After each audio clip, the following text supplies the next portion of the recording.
syurga, nampak tak? Sebelum tu, sebelum dia nak naik langit, sebelum nak orientasi itu dia minta satu ya, kerja kamu mencabut nyawa manusia, makhluk yang hidup. Maka tu aku nak rasa macam mana rasa sakit mati tu. Hang cabut sat nyawa aku. Tam ni lah. Malaikat maut kata tak boleh ini bukan main-main ni. Kalau cabut hang mati lah. Cabut matilah. Dan tak boleh ini, maka minta juga. Malaikat maut minta kepada Allah. Allah kata bagi yang paling ringan sekali. Cabut nyawa dia dengan keadaan yang paling ringan.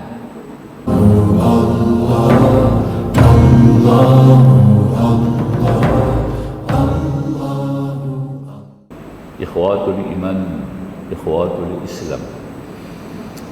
Alhamdulillah, kita lanjutkan pada pengajian Faridatul Faraid fi Ilmu Aqaid, muka surat 46 ya, kewajiban bagi orang yang mukallaf. Lanjutan sesudah kita menguasai ilmu mengenal Allah Subhanahu wa taala, jurusan sifat 20, sampailah kepada kewajiban bagi orang mukallaf. Wajib ke atas setiap orang yang mukallaf, pertama sekali mengerjakan setiap yang difardukan ke atasnya dan tidak mengerjakan apa yang diharamkan ke atasnya. Maka wajib ke atasnya menyuruh dengan mengerjakan yang ma'ruf dan mencegah daripada mengerjakan yang mungkar, walaupun ia sendiri sedang mengerjakan perkara mungkar yang sama seperti orang yang hendak ditegahkannya. Maka wajib ke atas orang yang berzina menegah orang yang berzina seumpamanya. Begitulah. Apa juga dosa yang pernah kita buat, kita taubat kepada Allah, dan kita mestilah pula membetulkan orang-orang lain yang terlibat macam dosa yang kita buat. Macam tadilah disebutkan oleh musannif, orang yang minum arak bertaubat daripada minum arak. Bukan kata dia bertaubat saja, dia kena pergi cari orang-orang yang minum arak ni, nasihat mereka, cegah daripada melakukan perkara-perkara yang haram ni. Itu di antara kewajiban. Susulan dia, kita kena menyeru kepada ma'ruf, kepada perkara-perkara yang baik, yang mana kita telah sedar dan kita juga telah berubah. Maka kita juga harapkan dan menyeru kepada mereka yang terlibat dengan dosa-dosa ni supaya mereka juga bertaubat macam kita. Itulah di antara kewajiban amar ma'ruf nahyu munkar. Sebahagian daripada makna amar ma'ruf nahyu munkar, ya. Bukan hanya kita menyeru, berdakwah kepada manusia kepada perkara yang baik, kita sendiri kena membetulkan pula apa yang tak betul, ya. Membawa mereka kepada jalan-jalan yang sebetul. Ud'u ila rabbika sabili bil hikmah. Serulah kepada Tuhan kamu, kepada jalan Tuhan kamu dengan hikmah. Bil mau'izatil hasanah, dengan kebijaksanaan, bijaksana. Menyeru kena ada bijaksana. Wajalilhum billati hiya ahsan, dan kalau nak bantah, kita bantah dengan bantahan yang sebaik-baiknya. Bantah dengan ilmu, bantah dengan fakta, bantah dengan bahasa yang lembut, bantah dengan jiwa kasih sayang. Kena ada. Nampak? Tu nah. Sebab apa tuan-tuan? Bila kita mengaji ilmu tauhid ni, sudah kita mengaji ilmu tauhid ni, dia mesti ada hikmah. Kalau mengaji ilmu tauhid, contohnya kita mengaji ilmu sifat 20, dia kena ada hikmah. Dia kena sampai kepada hikmah, baru jadi kebajikan. Baru tauhid itu akan jadi kebajikan bagi kita dunia akhirat.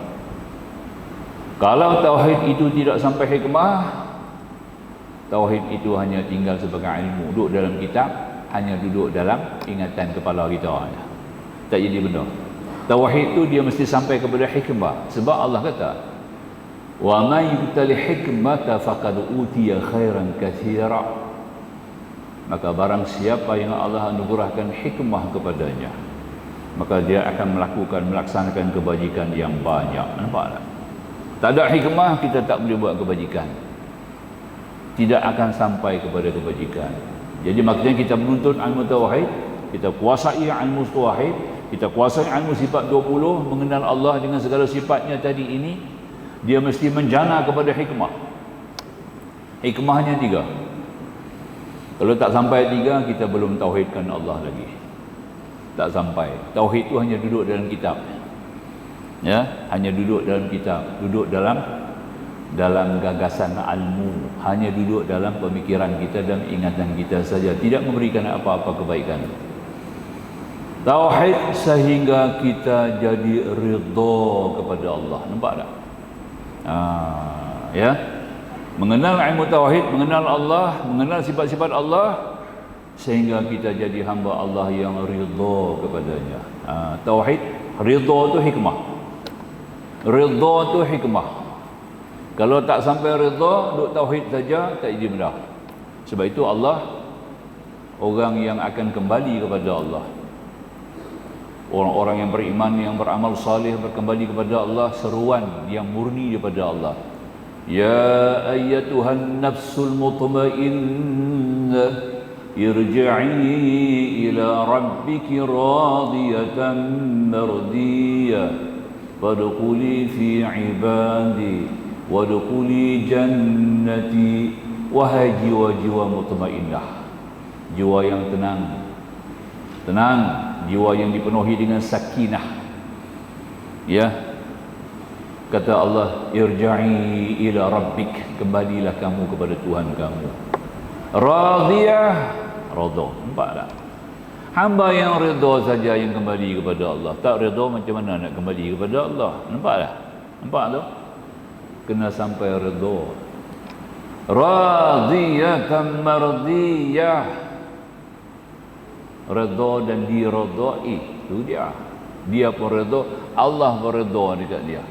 Fadkhuli fi ibadi, masuk dalam senarai hamba-hambaku yang menerima, layak menerima rahmat dan pengampunan, layak. Kemudian wadkhuli jannati, akhirnya kata Allah, masuk dalam syurga.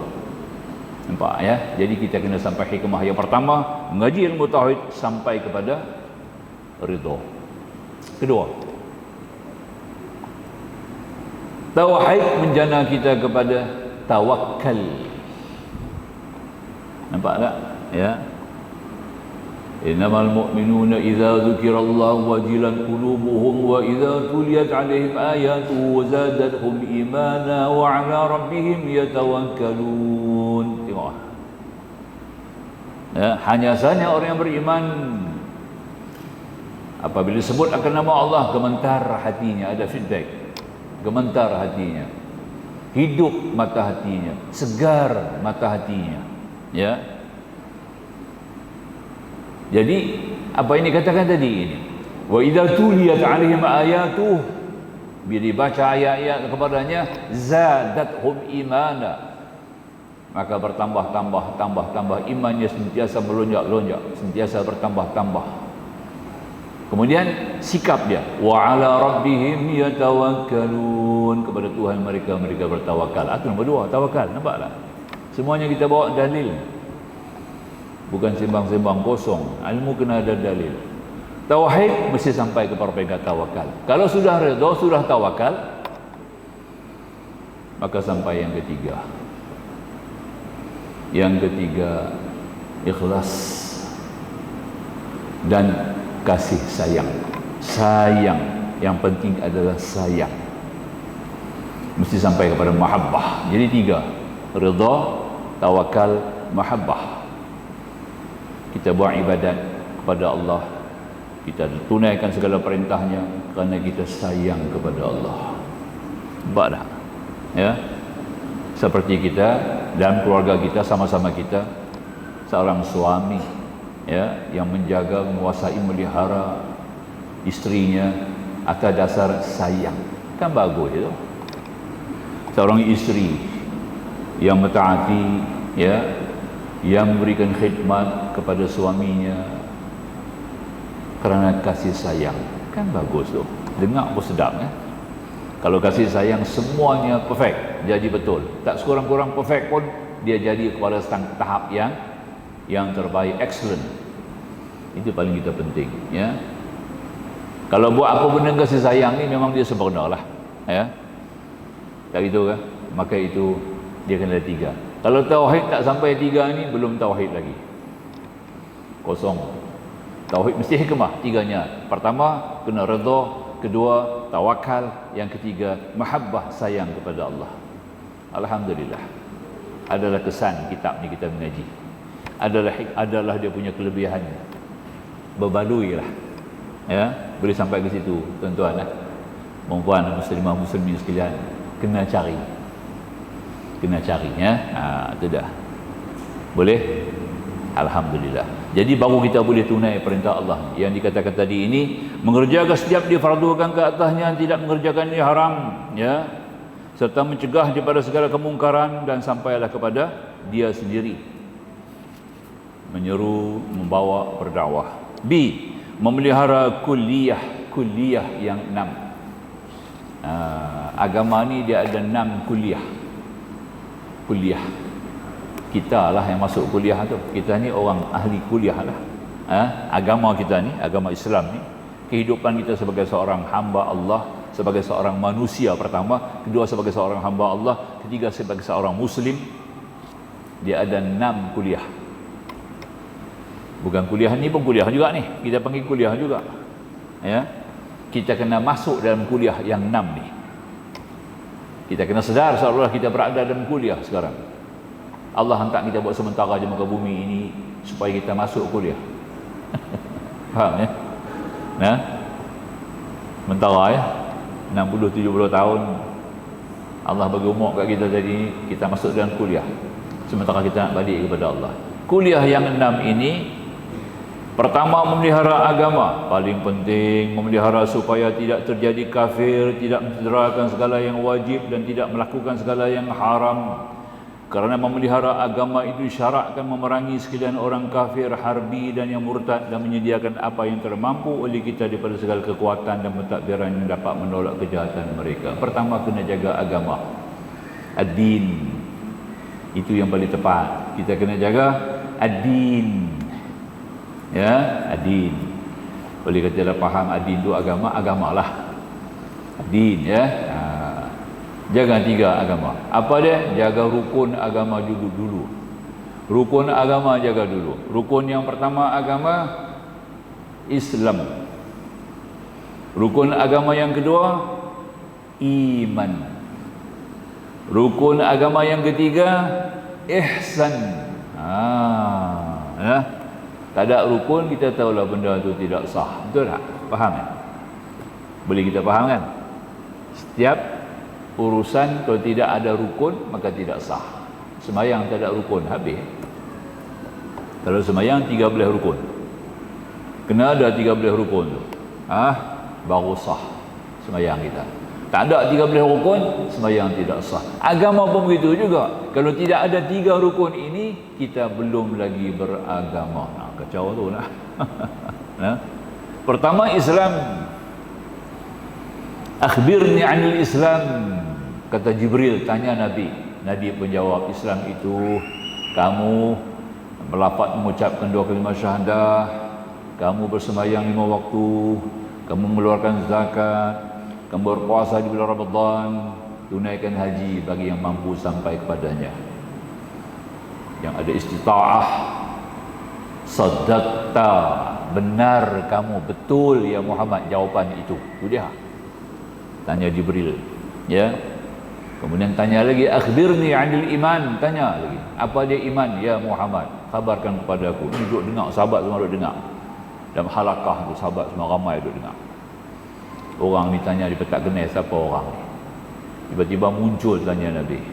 Nabi mengatakan iman itu kamu percaya kepada Allah, percaya kepada malaikat, percaya kepada kitab, percaya kepada Rasul, percaya kepada hari kiamah, percaya kepada baik jahat takdir, qada dan qadar, baik buruknya daripada Allah. Sadaqta, benar kamu.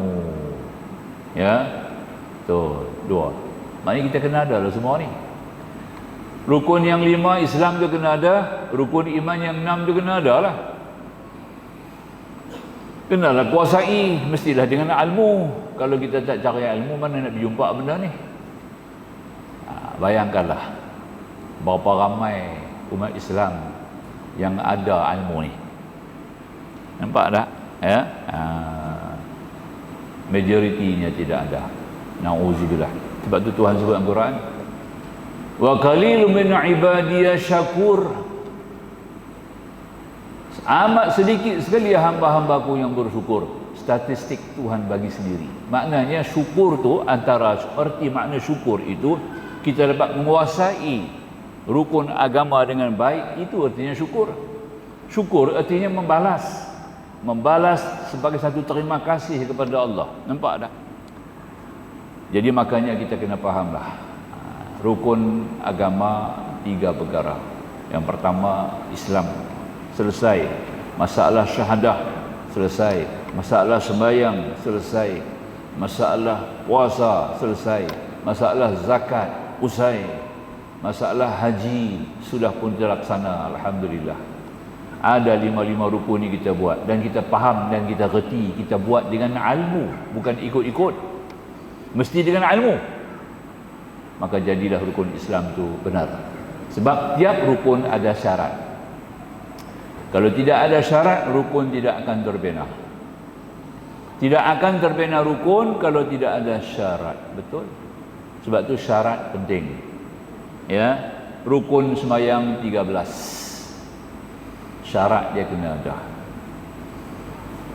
Berdiri betul, apa dia punya syarat? Takbiratul ihram, apa dia punya syarat? Berniat, hadirkan niat ketika kita takbir, apa dia punya syarat? Membaca Fatihah, nak hukum kata Fatihah itu sah, apa dia punya syarat? Ini antara perkara ringkas. Rukun iman 6 perkara. Kita faham, percaya kepada Allah. Kenapa kita percaya kepada Allah? Sebab kita kenal dia. Kalau tak kenal, macam mana nak percaya? Aku cukup percaya ke orang ni. Nampak? Pasal faham percaya, aku kenal dia subuh. Betul tak? Orang tak kenal, mana kita nak percaya? Satu orang yang kita tak kenal tiba-tiba datang bagi tahu satu maklumat dekat kita. Boleh kita percaya tak? Kita tak percaya. Kita tak kenal dia. Aku pun tak tahu orang ni mana dia main betul. Dia tak betul dia kata ni. Aku tak kenal dia. Bila kita nak percaya kepada Allah, kita kena kenal Allah. Dulu baru boleh percaya. Tak kenal macam mana nak percaya? Sudah kenal Allah, sampai tahap tadilah. Sehingga syahadah kita tadi kita pelihara, jangan batalkan syahadah tu. Jangan kita batalkan. Tahu pula apa perkara yang boleh membatalkan syahadah. Kita tak sedap. Kita tak sedap. Batal kita punya syahadah. Orang bawa masuk dalam liang kubur. Itu di mana saya cerita ni. Ya. Ini ada hamba Allah. Hamba Allah duduk mengaji kat saya.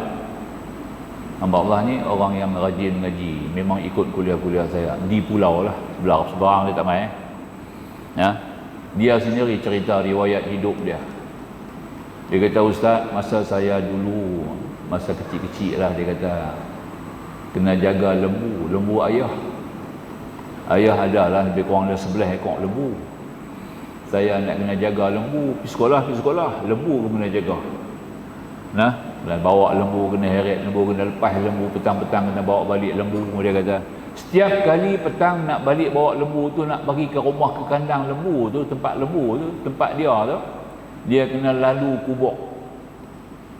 kuburan. Mesti kena, tak ada jalan lain lah, kena lalu kat kubur lah. Bila sampai dekat kubur, 2-3 ekor lembu, nampak tak? Nanti berdiri, dia kata telinga terpacak, nampak tak? Berdiri telinga terpacak, duduk tengok kubur, macam terkejut tengok satu benda. Yang lain lembu nanti lari. Lembu boleh pakat lari lintang pegang, nampak?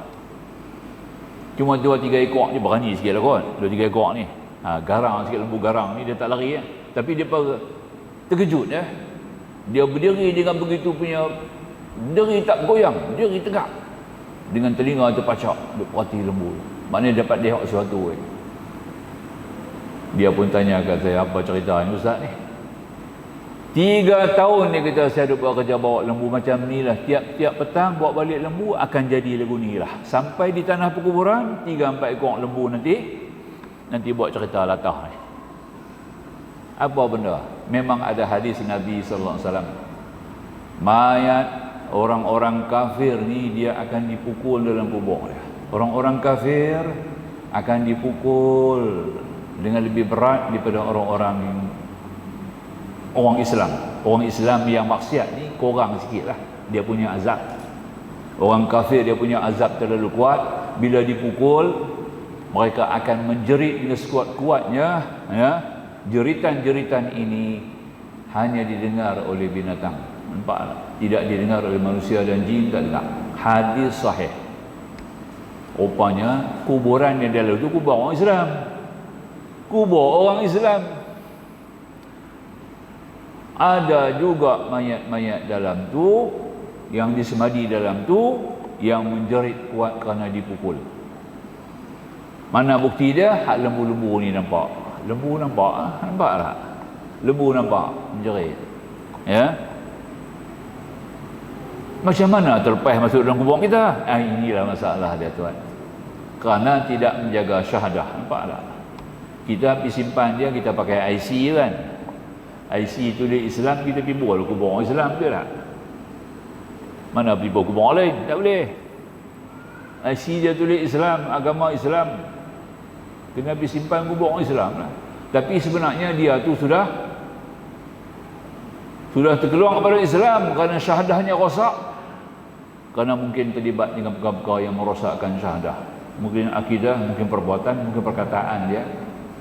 Kerana menyalahi ilmu, tidak ada ilmu, tidak menguasai ilmu tauhid yang sebenar, maka jadilah masalah ni. Itu kita nak bimbang tu. Ada juga terlepas, ya, masuk juga dalam kubur orang Islam, sama-sama orang Islam, tapi dia masuk tu bukan sebagai seorang Muslim, tapi sebagai seorang kafir kerana telah batal syahadah. Itu kita kena ada ilmu, mengenal syahadah, menguasai syahadah, supaya syahadah kita kekal sampai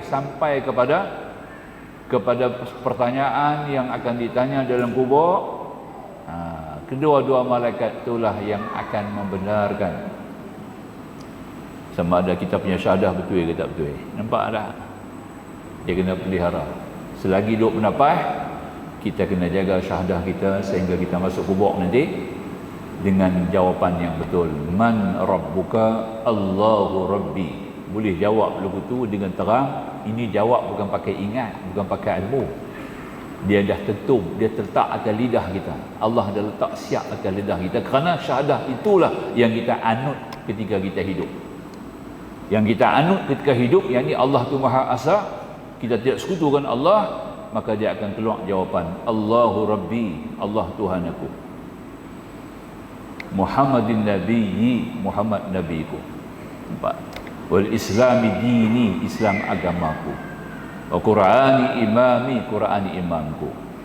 Wa Ka'batul Musyarafah qiblati, Kaabah tu adalah kiblat aku. Nampak tak? Muslimin muslimat, ikhwani, orang-orang Islam lelaki dan perempuan saudara aku. Tu dia. Nampak? Boleh tak? Nah, nak keluar tu mestilah satu penghayatan. Kita kena hayati dulu ketika hidup. Semuanya ini hanya terjaga, terpelihara dengan ilmu. Tanpa ilmu habis, kita tak jumpa lah. Maka itulah yang kita mengaji ni, tuan-tuan. Masa kata tadi ni, mengaji sehingga kita menyentuh ilmu tauhid ni, kita hayati tauhid sehingga kita dapat ridha Allah, bertawakal kepada Allah. Kenapa kita tawakal kepada Allah? Kerana Allah yang menguasai, yang mentadbir, yang mengatur, yang menyusun, yang mentakdir segala-gala. Dia yang maha wujud, dia yang sebenar-benar wujud, dia yang wajib wujud, dia Tuhan yang kita sembah. Maka itu hanya kepada dia kita tawakal. Kita tidak tawakal kepada lain. Ini hikmah tauhid.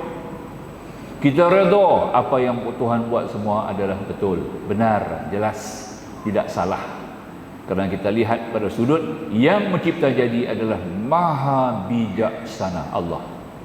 Maka itu apa Tuhan buat semua betul. Yang betul, sama ada kita lihat pada pandangan mata kasar kita tak betul, tapi pada akidah kita betul. Sebab datang daripada pencipta yang maha bijaksana.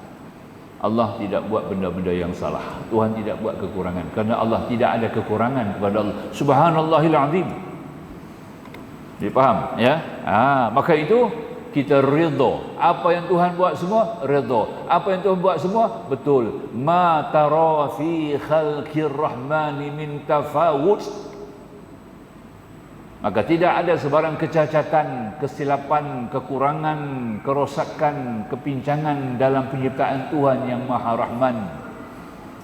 Farji'il basara karratain. Kalau kamu tak nampak, tengok lagi sekali, Tuhan kata dalam surah Tabarakalladzi. Ada sebut tak? Ini pegangan kita. Kalau ada lagu tu, barulah Tabarakalladzi itu menyelamatkan kita daripada azab kubur. Ni baca Tabarakalladzi, tauhid tak mengaji. Dia takut kubur mana jadi benar.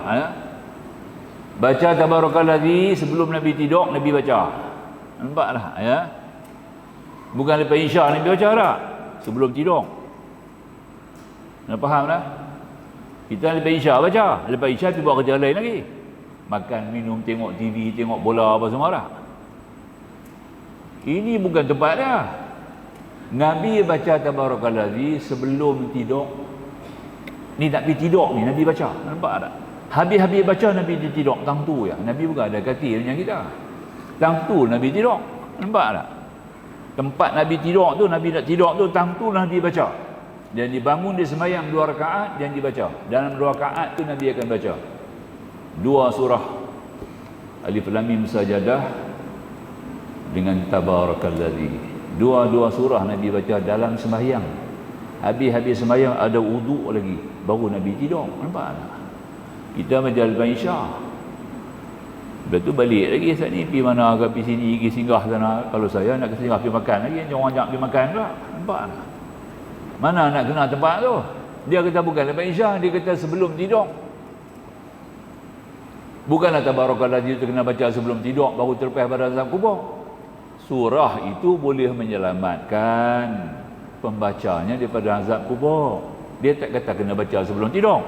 Nampak tak? Bila nak baca? Boleh baca sebelum tidur sebab Nabi baca sebelum tidur. Boleh baca waktu lain pun. Nampak tak? Baca dalam sembahyang sunat duha boleh.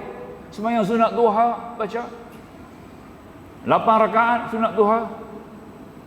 Dalam sembahyang sunat asar, qabliyah asar, baca dalam sunat qabliyah asar. Dia kata surah itu menyelamatkan orang daripada azab kubur. Dia tak kata surah itu kena baca sebelum tidur. Faham tak? Boleh faham tak? Itu dia. Pertama, Nabi kata, aku suka kalau surah ini ada dalam tiap-tiap hati umat aku. Hafal. Nabi mau kita hafal dulu. Nampak tak? Lepas hafal, kena tadabbur. Apa dia kena perajib, kena belajar pula isi kandungan dia. Dia ada 5 kandungan penting dalam surah Tabarakalladzi ini. Kalau kita kuasai 5 unsur ilmu yang ada dalam Tabarakalladzi ini, baru selamat daripada kubur. Nampak tak? Yang tu nak selamat kita daripada kubur, bukan baca kata selamat dah. Nampak tak? Ya. Mengaji dah, baca dah. Jadi benar. Tak ni bijirong. Tak gitu. Nah. Tuan-tuan sekarang ni berada dalam taman syurga. Taman syurga tu bukan kubur. Tuan-tuan sekarang, tuan-tuan muslimin muslimat sekarang ni sedang berada dalam taman syurga, tahu nak faham ke? Ya. Taman syurga duk imbau, duk mengimbau tuan-tuan, duk panggil, duk gamit tuan-tuan dengan perempuan sekarang. Taman syurga duk gamit kita sekarang. Nampak? Bukan kubur. Syurga tu duk panggil kita sekarang. Apa tuan-tuan nak bimbang? Apa dia? Tuan-tuan berada dalam majlis ilmu. Siapa yang berada dalam majlis ilmu, seolah-olah dia berada dalam taman syurga. Nampak? Nabi kata. Nampak tak?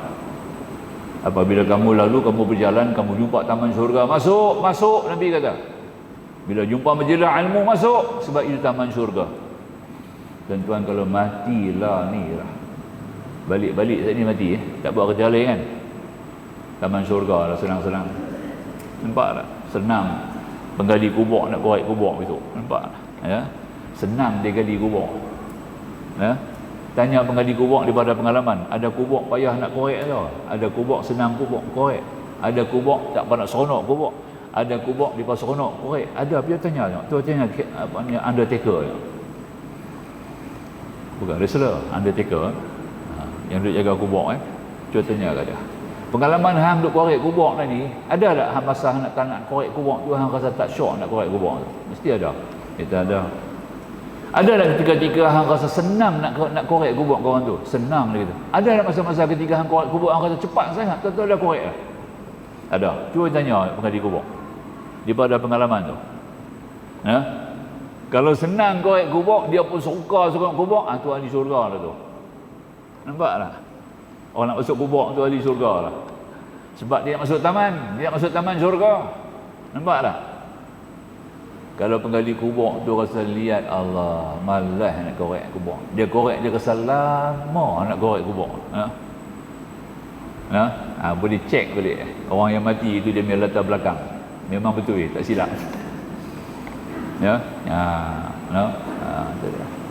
Saya sepupu saya mati dah menggali kubur. Cukup lama. Kulit kubur di Jalan Perak. Sepupu saya tu dia Tok Wan saya, Tok Long, Tok Ngah saya masa tu penghulu kawasan tu. Jadi makanya dia duk abang kata, hang tahu tak, kami hangku cakap pupu cakap hangku. Kadang-kadang satu kubur ni aku nak korek, aku punya syok nak korek kubur tu, dia kata. Nampak tak? Aku rasa getagih nak korek kubur. Mayat tak main lagi. Duduk sana orang abang. Ni ada kubur, Allah punya seronok, dia kata. Dia duduk tunggu hari ni tak ada orang beritahu kata orang mati nak korek kubur ni. Tiba-tiba datang. Angkat kubur punya seronok, dia kata. Korek kubur betul. Orang yang masuk kubur tu latar belakang dia masya-Allah. Kemah. Ini yang kita nak ambil faham tu. Kepentingan kelebihan majlis ilmu. Nampak ya? Punya tinggi nilai dia. Penuh malaikat atas kita sekarang. Ya. Mohon ampun, mohon rahmat kepada kita sekarang. Ya. Mohon sihat supaya kita sembuh daripada penyakit. Dapat doa malaikat. Penting ya. Tu. Kita kaitkanlah sikit. Jadi balik tadi, jaga syahadah yang pertama, kedua jaga sembahyang, kemudian jaga agama, penting ya. Baik. Nombor 2, memelihara nafs diri. Memelihara diri daripada perkara yang binasakan atau mudaratkan. Ini kesihatan lah. Yang kedua, kita kena jaga diri kita sendiri. Nabi ajak apa boleh makan, apa jangan makan. Nampak tak? Tiap-tiap kali nak sembahyang bersugi, gigi kena gosok banyak. Ya. Dia pertama kita kena rajin. Pertama sekali jaga kebersihan. Kena bersih. 24 hours kita kena bersih. Duduk dalam bersih. An-nadhafatu minal iman, Nabi kata. Bersih, jaga bersih, ambil tahu pasal diri nak bersih itu adalah sebahagian daripada iman. Nampak tak? Badan kita bersih, pakaian kita bersih, sehari suntuk tu, ya. Dan sebaiknya kita ada air sembahyang. Tak ada pasal pun pergi air sembahyang, bukan nanti nak sembahyang air wuduk tu. Walaupun wuduk turun duduk sembahyang. Tapi wuduk sentiasa kalau boleh, ya. Rasa berat nak ambil, buat 4 sudahlah. Kalau habis-habis tidak, buat 4. Muka, tangan, kepala, kaki, habis. Cukup cepat, ya. Ambil wuduk 4 benda. Ini tak lari daripada Al-Quran, sebab Quran tunjuk, faghsilu wujuhakum. Nampak tak? Hendaklah kamu basuh muka kamu, wa aydiyakum ilal marafiq. Dan kedua tangan sampai siku. Sebab Tuhan apa? Wamsahu bi ru'usikum. Sapu kepala-kepala kamu. Dan wa arjulakum ilal ka'bain. Basuh kaki sampai mata kaki. 4 benda Tuhan abang sendiri. Kita buat yang 4 tu, tak langgar. Bukan susah nak ambil wuduk, betul tak? Ya. Tak payah perlu ayat banyak. Tak payah kita nak kena buat ayat banyak-banyak, buat. Tak payah. Sikit je. 4 perkara buat. Tiap-tiap kali masuk bilik ayat, bila kita dah buang ayat apa semua, ambil ayat sembahyang. Ambil 4 benda tu wuduk. Ya. Tak ada jadi masalah. Dan kita akan diikuti oleh para malaikat. Sentiasa orang berwuduk ni malaikat diikut dia. Nampak? Ya. Sebab dia bersih daripada hadas. Bina 2 rakaat sunat. Sunat wuduk. Allah, lagi besar. 2 rakaat sunat wuduk. Masuk dalam kumpulan sunat wuduk. Ya Allah. Ish. Betapa punya mulia dia tadi ni. Ya. Surga duduk gamit dia. Surga duduk gamit, bidadari duduk tunggu dia. Orang yang ada sembahyang sunat wuduk punya kelebihan. Itu kita nak buat. Ya. Itu yang paling penting. Kemudian jaga yang lain lah, termasuk makan, minum kita, kesihatan. Ini kesihatan lah. Jaga diri nafsi ini kesihatan kita. Kesihatan supaya kita boleh berbuat ibadat. Nampak tak? Kulu washrabu wala tusrifu. Makan, minumlah kamu tapi jangan lebih. Itu antara kesihatan, jaga diri lah tu. Jangan lebih. Apa pun jangan lebih. Ya, di segi kuantiti, di segi kualiti, jangan lebih. Pada-pada sudah. Ambil sekadar harus. Nampak tak? Harus boleh kenyang, harus boleh lapar, harus boleh kenyang, harus boleh lapar. Dia mau dulu tu. Bukan tunggu lapar. Harus boleh lapar kalau tak makan. Nampak tak? Harus boleh kenyang kalau kita makan. Dia mau status tu. Nampak tak? Jadi kita tak payah perlu ada dua tok makan kita. Nampak tak? Paksa je kita kena makan. Ya. Ini antara jaga diri kita. Sebab diri ini hak Allah, amanah, dia pinjam sat. Nampak, dia ada sunah-sunah dia. Sunah dia ada dalam ilmu kesihatan, ilmu kedoktoran. Sebab tu ilmu kedoktoran ni tinggi. Dalam ilmu keduniaan ni, ilmu doktor ni ada ilmu tinggi, paling tinggi, ilmu kedoktoran paling tinggi sekali. Sebab dia berhubung kait dengan kesihatan manusia. Kesihatan inilah yang merupakan satu amanah Allah kepada kita. Ya, jadi ilmu kedoktoran tu tinggi nilai dia pada segi ilmu dunia lah. Ya, dan dia boleh membawa kepada kebaikan sampai ke akhirat. Seorang doktor yang betul-betul khidmat kerana Allah, nak ke semua umat Islam semua sihat, supaya dia boleh umat Islam supaya sihat, boleh buat ibadat dengan sempurna. Dia niat begitu ya doktor ni. Oh, pahala dia tinggi ya. Pahala dia tinggi. Tiap-tiap kali dia datang perawat orang sakit bagi jumpa dia, ya. Dia rawat orang sakit tu, dia ingat begitulah. Mudah-mudahan insya-Allah bagilah dia sembuh. Bila dia sembuh, dia boleh buat ibadat dengan sempurna. Nampak? Ya. Dia dapat melakukan ibadat dengan sempurna. Ya Allah, Engkau berilah kesembuhan kepada dia. Dia punya layanan kita semua jadi pahala besar. Di samping dia pun dapat duit sama, dunia pun dia dapat. Nampak? Dia faham itu dia. Macam tu punya tinggi. Sebab tu ulama-ulama kita dulu semuanya mereka akan belajar. Imam Syafi'i ada kitab tu lah. Kesihatan dia tulis bab kesihatan saja. Tapi kita tak sampai kitab tu. Imam Syafi'i dia ada tulis bab kesihatan tu. Hebat tak hebat dia lah. Sampai kesihatan boleh tahu bila nak mati. Sampai tahap tu. Sampai ilmu tu dia mengaji. Imam Syafi'i dia punya alim, tapi dia bakar pun. Tengah bab mati tu dia bakar pun. Nampak tak? Silakan muazzin. Ya. Kita kumandangkan azan, meraihkan waktu, meraihkan jamaah yang nak sembahyang.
La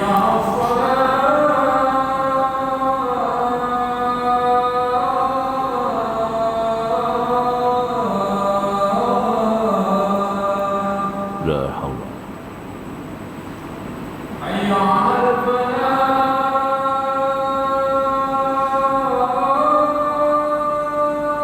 wala haula waj'alna muflihin.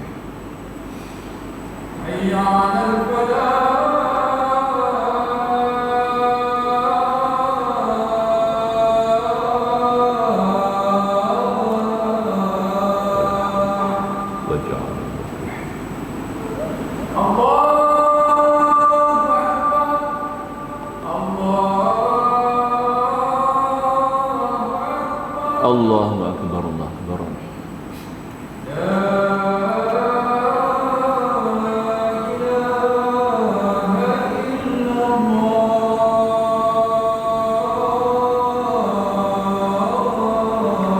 La ilaha illallah Muhammadur Rasulullah. Sayyidina Muhammadan al-fadila syaraf wa darajat wa maqamah.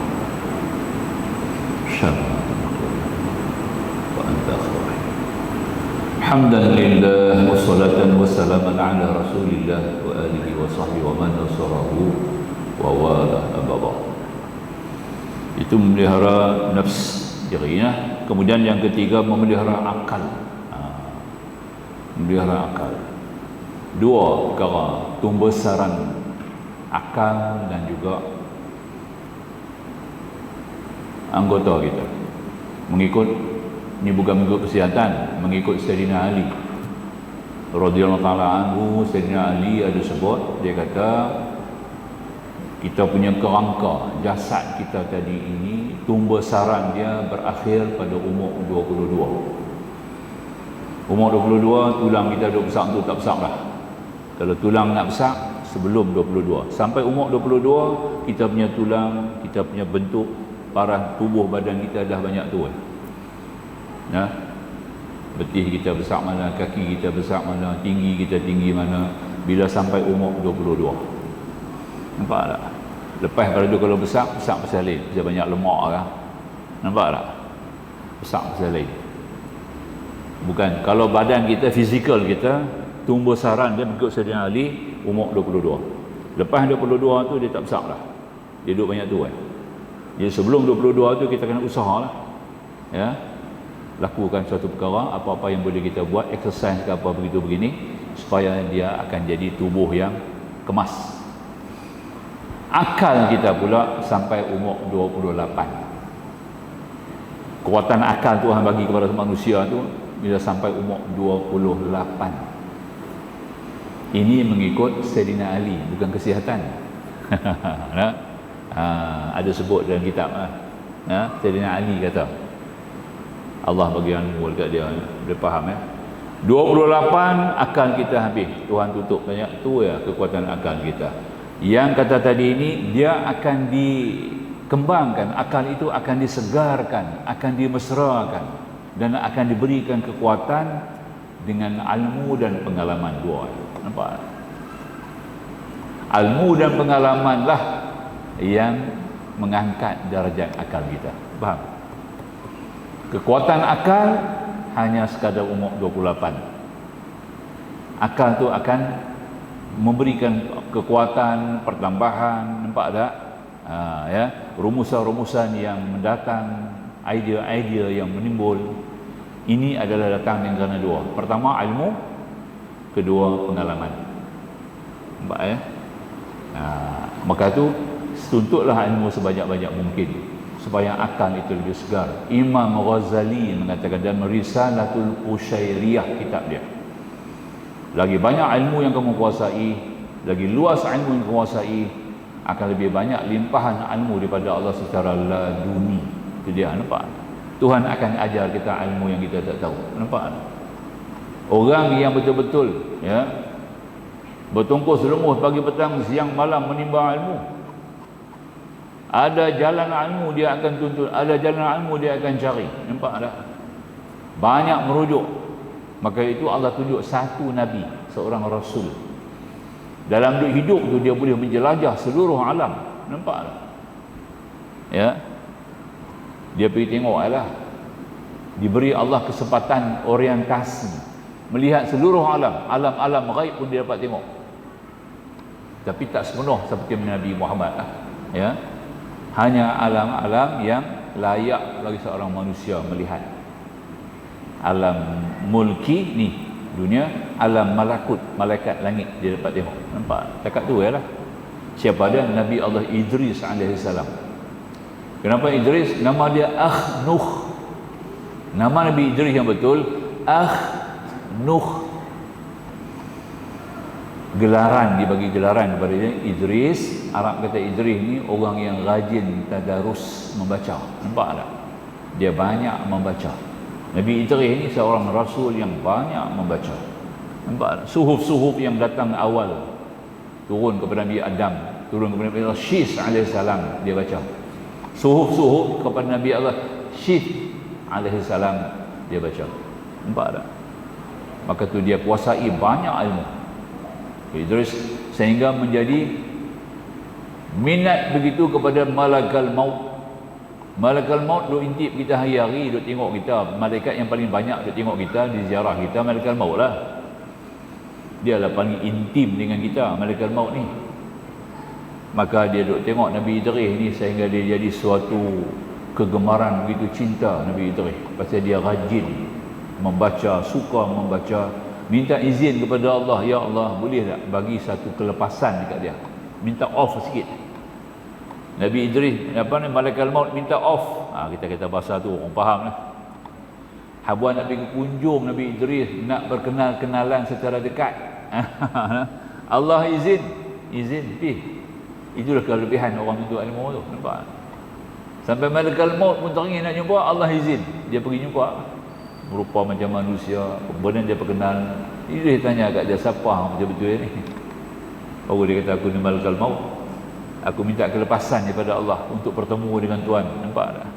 Ya. Kerana begitu ta'ajub. Bukan hanya sekadar membaca, Tuhan beramal, Tuhan berzikir, banyak sangat-sangat. Rajin membaca, nampak? Tadarus. Maka dia panggil Idris. Nampak tak? Ya. Dah dapat tahu lagu tu, nampak tak? Maka Nabi Idris minta lah, dia nak jelajah lagi. Pengalaman, nak tambah ilmu dengan pengalaman. Kan kita tadi nak tambah ilmu, nak tambah kekuatan akal kita dengan pengalaman. Maka dibawa dia menjelajah langit. Pusing habis langit-langit yang ketujuh semua, pusing orientasi semua. Nampak tak? Ingat tak masuk dasar laut ya. Laut dia tak masuk. Yang tu dia tak masuk. Nampak tak? Yang tu Nabi Yunus pula masuk. Orientasi Nabi Yunus, terkenal apa dalam laut. Semua ada sebab tu. Jadi dia menjelajah seluruh langit, sampailah kepada melihat Sidratul Muntaha, sampailah kepada melihat neraka, syurga. Nampak tak? Sebelum tu, sebelum dia nak naik langit, sebelum nak orientasi itu, dia minta satu ya, kerja kamu mencabut nyawa manusia, makhluk yang hidup. Maka tu aku nak rasa macam mana rasa sakit mati tu. Hang cabut sat nyawa aku. Tang ni lah. Malaikat maut kata tak boleh ini bukan main-main ni. Kalau cabut hang mati lah. Cabut matilah. Dan tak boleh ini. Maka minta juga. Malaikat maut minta kepada Allah. Allah kata bagi yang paling ringan sekali. Cabut nyawa dia dengan keadaan yang paling ringan. Cabut nyawa dia. Tapi punya ringan pun, dia kata macam seekor burung yang hidup-hidup, nampak, dilepas dalam minyak, dalam kuali minyak panas. Burung hidup-hidup dilepas dalam kuali minyak panas.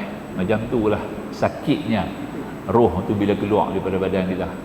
Nampak sakitnya amat sangat tara. Dia abang tu lah. Jadi hidupkan balik lah. Janjilah cabut nyawa ni bagi balik lah. Jangan bagi mati terus. Bagi balik nyawa, bagi balik nyawa, maknanya sudah mati. Manusia hanya mati sekali, mana boleh mati dua kali. Nampak tak? Dia pun jelajah neraka, tengok neraka, jelajah surga, masuk taman, bukan masuk surga, masuk taman. Masuk taman surga tak mau keluar. Nampak tak? Jibril Israel ni malaikat maut duduk tunggu di luar. Mailah keluar. Tak boleh, aku tak keluar lah. Dah masuk tempat begitu punya indah nak keluar, dia kata rugi ya. Nampak tempat dia begitu baik, ya. Paling baik punya tempat, nak keluar tak kenal dah. Mati dah aku. Nampak tak? Nak kata mati aku dah mati dah. Nampak? Nak kata neraka tengok dah. Ya. Sekarang dah masuk surga, nak keluar pula dak. Allah kata biar pergi, jangan kacau ni, biar pergi. Itu dah jadi taman surga sekarang. Ya. Nanti jumpa kita lah insya-Allah. Dia orang kita menuntut ilmu ni, kita yang menuntut ilmu ni tuan-tuan. Ya. Yang mati dalam keadaan menuntut ilmu, kita mati dalam keadaan di mana kita akan disediakan taman syurga. Jadi kita yang mati menuntut ilmu ni akan dapat bertemu dengan Nabi Idris alaihi salam. Nampak? Kita akan jumpa Nabi Idris. Orang-orang alim, orang-orang yang menuntut ilmu, yang mencari ilmu, ya, yang sentiasa dahagi dengan ilmu, mereka ini akan dapat bertemu Nabi Idris alaihi salam. Sebab dia dalam taman syurga. Kita akan masuk taman syurga. Betul? Ya, carilah taman syurga tuan-tuan. Cari. Benda ni kena cari. Nabi habaq. Itu kenyataan yang kita boleh terima dan kita kena terima dan kita kena hayati. Itu paling penting. Baik. Jadi akal ingatlah. Jadi kita kena suburkan dengan ilmu, dengan pengalaman. Dua, ya. Yang ketiga, memelihara nasab pertalian. Kena jagalah, jangan berhubung dengan soal zina. Ya. Apa-apa yang berkaitan dengan zina yang kita kena jagalah. Ya. Jadi jagalah sekarang ni kita ada LABG ya. Sekarang ni satu jenayah seks yang sedang menjelajah dunia sekarang. Ya. Yang kita kena bimbang, patut kita kena pelihara supaya tidak jatuh dalam kancah. Begitu juga faham-faham yang bawa salah macam faham Syiah, nikah mut'ah, ya. Semua itu adalah merupakan jenayah seks, ya, jenayah seks yang menimpa umat Islam sekarang, melanda, menguji kita di mana-mana, ya. Ya, LBG satu, yang kedua masalah zina ni biasa dah, sebelum dia ada zina dah, ya, homoseks, lesbian, itu kita kena jaga tu, ya. Kemudian nikah sejenis, ya, laki-laki menikah dengan laki-laki, perempuan menikah dengan perempuan. Ini ada merupakan jenayah seks yang melanda dunia Islam yang kita kena jaga sekarang, ya. Yang paling terbesar sekali dia orang pamerkan dalam pesta bola sepak baru ni, FIFA di Qatar. Itulah antara da'iyah mereka nak bawa satu faham yang mesti dipahami sebagai human right kononnya. Pak Jerman kan, grup Jerman keluar pakai apa? Pakai baju kan. Ada tulis human right. Kemudian kita tengah padang baju hitam. Nampak? Itulah dia. Kita tak perasan tu pasal apa dia pakai baju hitam. Tulis human right. Nampak? Dan minta supaya dunia terima. Especially negara-negara Islam. Qatar tu very strict. Dia tak mau. Nampak tak? Ya, LGBT. Supaya diamalkan. LGBT dan juga unsur-unsur yang berkaitan dengan lesbian, homoseks, ya, dan nikah sejenis. Kita Malaysia jadilah orang Melayu, kita buat Melayu. Dua orang laki-laki Melayu nak menikah sekali. Bila tak boleh di Malaysia, pergi menikah di Australia. Australia dia menampung. Australia dia menampung habis. Ya. Mana-mana orang nak menikah sejenis boleh pergi Australia. Australia buka jalan. Nampak tak? Sebab dia menghalalkan. Negara yang menghalal 100%, ya, LBGG ini adalah Israel. FIFA tu, presiden FIFA sendiri adalah orang Yahudi, Israel. Nampak tak? Sebab tu dia mau pertandingan bola sepak sepatutnya dibuat di Amerika, tapi kita buat di Qatar. Nampak tak? Kita cuba pecahkan tradisi bangsa Arab, tradisi Islam. Nampak tak? Dengan menghalalkan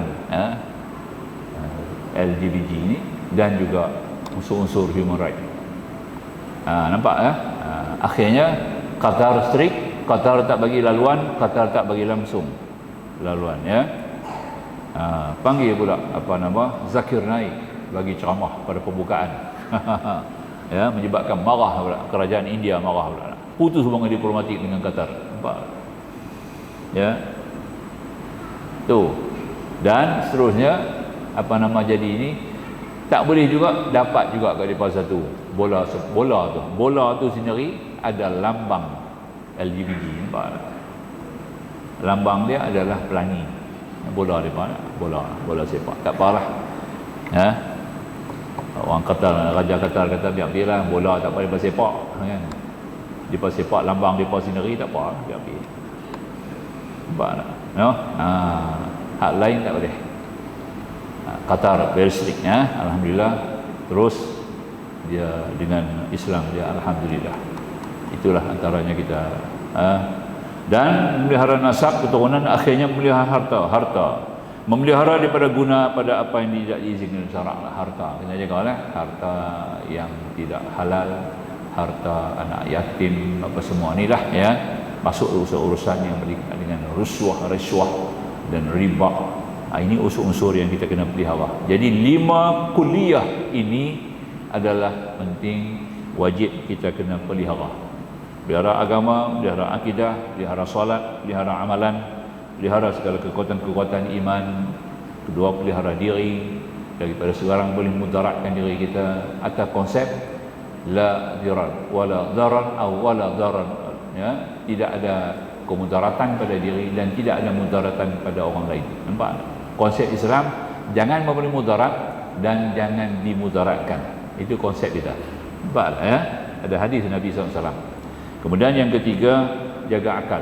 Suburkan akal kita dengan ilmu, dengan nur ilmu. Ya, inilah fungsi akal Tuhan bagi. Jadi akal ni yang akal ni ada 5 ya. Dia kena mula daripada atas dulu, baru boleh mai ke bawah. 3 ada di kepala, 2 di sini, 2 di bawah, 3 di atas. Akal kita.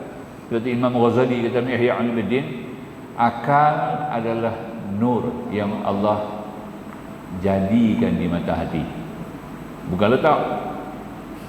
Akal adalah nur yang Allah jadikan di mata hati. Bila jadi dia tak ambil balik, duduk tangguh. Ilmu adalah nur yang Allah letakkan di mata hati. Tengok ada beza. Satu jadi, satu letak. Ilmu adalah nur yang Allah letakkan di mata hati. Maknanya dia boleh ambil balik ilmu tu. Dia letak, dia boleh angkat balik. Nampak tak? Tapi akal tak? Akal nur yang Allah jadikan di mata hati. Nampak tak? Maknanya dia tetap permanent duk ada di hati kita. Tinggal lagi kita tidak suburkan dia, kerana tak subur akal 3 di atas ni kita tak suburkan. Yang akal 3 ni dah kita kena suburkan. Nampak tak? Ya. Betul tak?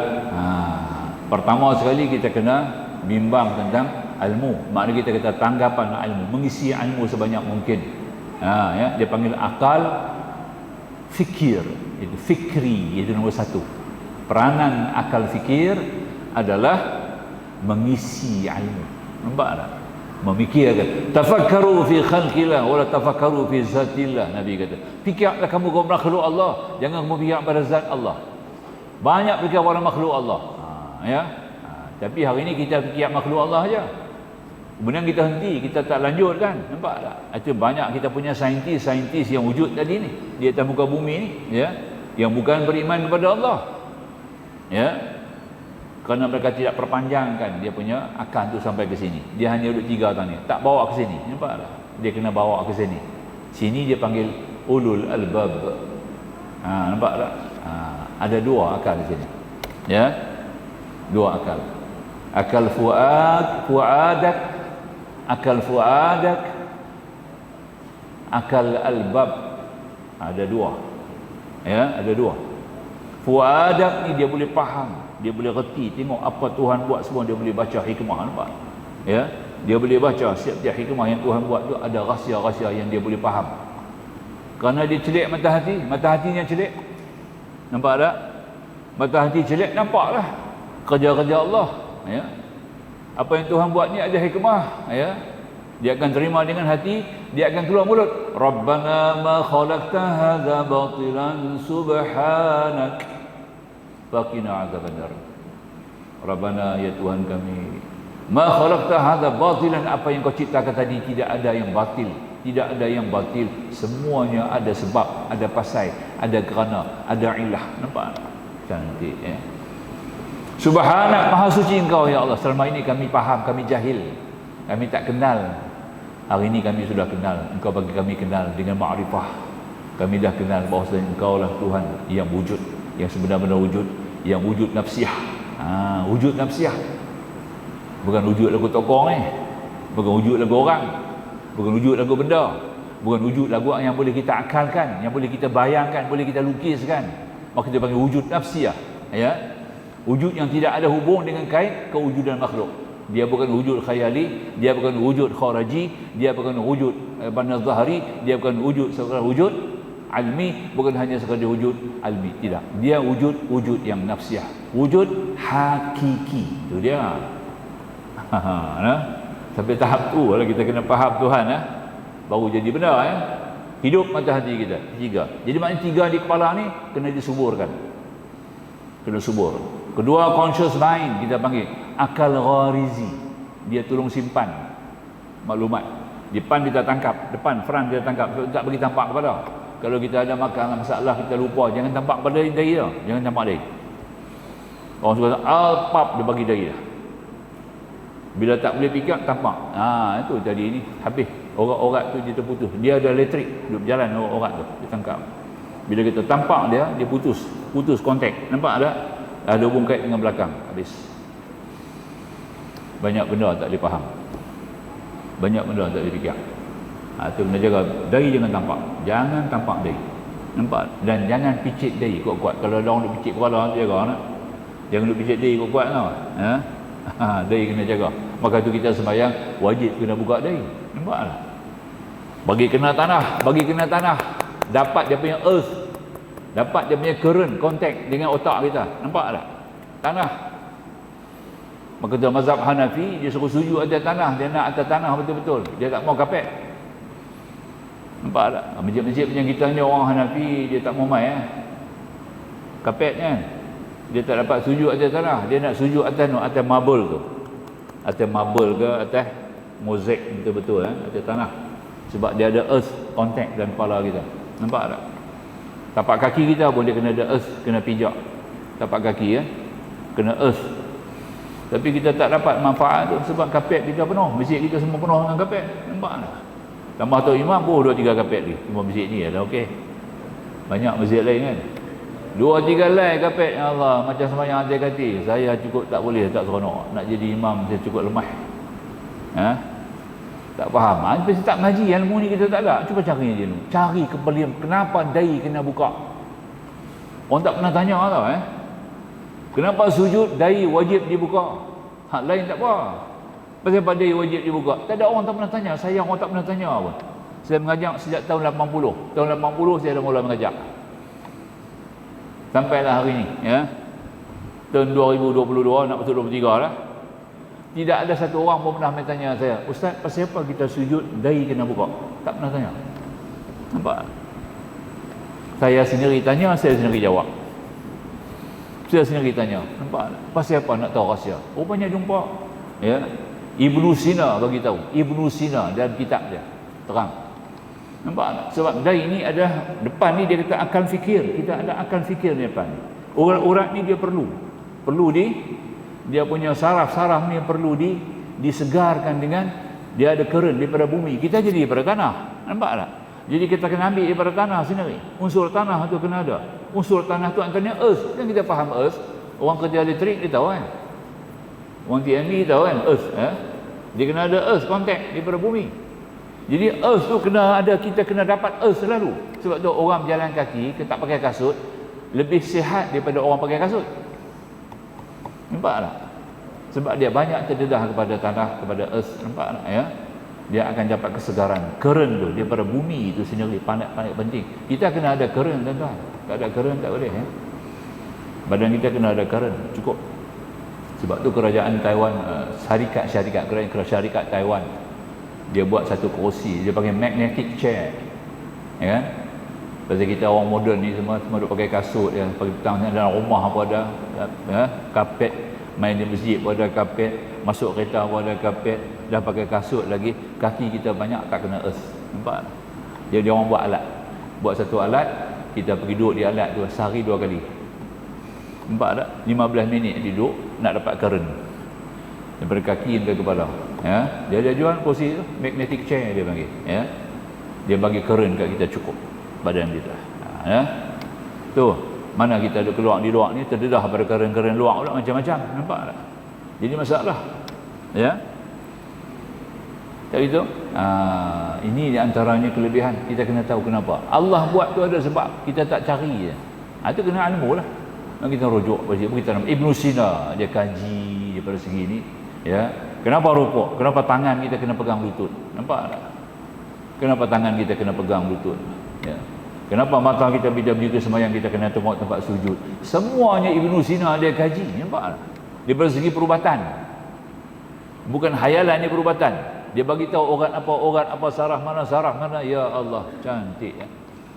Rupanya sembahyang ni adalah suatu anugerah Allah yang paling bernilai, paling berharga. Sebab itu kita diwajibkan menguasai ilmu salat itu dengan sempurna. Nampak tak?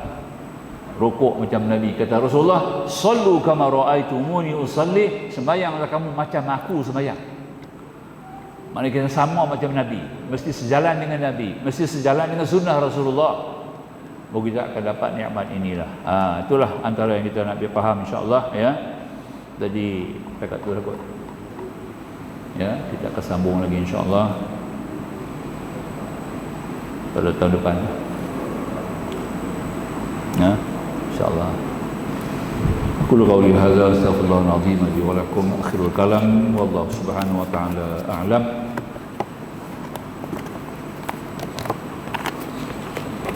Bismillahirrahmanirrahim. Alhamdulillah wassalatu wassalamu ala nabiyyina Muhammad wa alihi wa sahbihi ajma'in. Subhanaka la ilma lana illa ma 'allamtana innaka antal alimul hakim. Rabbi shrah lana sudurana wa yassir lana umurana. Rabbana zidna 'ilma warzuqna fahma. Rabbana atina fid dunya hasanah wa fil akhirati hasanah wa qina 'adzaban nar. Walhamdulillahirabbil alamin. Wassalamu alaikum warahmatullahi wabarakatuh.